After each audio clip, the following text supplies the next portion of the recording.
ಇತಿಹಾಸ ಪ್ರಸಿದ್ಧ ಪಡುಬಿದ್ರಿಯ ಶ್ರೀ ಕಡೇಶ್ವರಿ ಬ್ರಹ್ಮಸ್ಥಾನದಲ್ಲಿ ಸಂಭ್ರಮದ ಅಜಕಾಯಿ ಸೇವೆ ಇಂದು ಸಂಪನ್ನಗೊಂಡಿತು. ವರ್ಷಕ್ಕೊಮ್ಮೆ ಆಷಾಢ ತಿಂಗಳಲ್ಲಿ ಅಜಕಾಯಿ ಸೇವೆ ಆಚರಣೆಯಲ್ಲಿದೆ.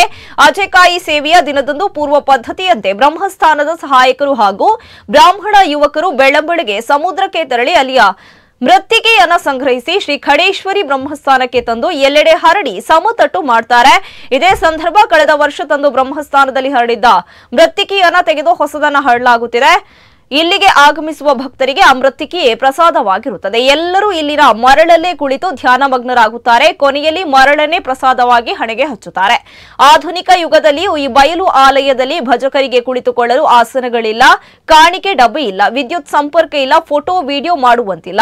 ಇಲ್ಲಿ ಬಡವ ಬಲ್ಲಿದ ಎಂಬ ಭೇದವಿಲ್ಲ. ಆದರೂ ಇಲ್ಲಿ ದಿನಂಪ್ರತಿ ನೂರಾರು ಭಕ್ತಾದಿಗಳು ಬಯಲು ಆಲಯದಲ್ಲಿ ಧ್ಯಾನಿಸಲು ಬರುತ್ತಿರುವುದು ಸೋಜಿಗ ಸಂಗತಿಯಾಗಿದೆ.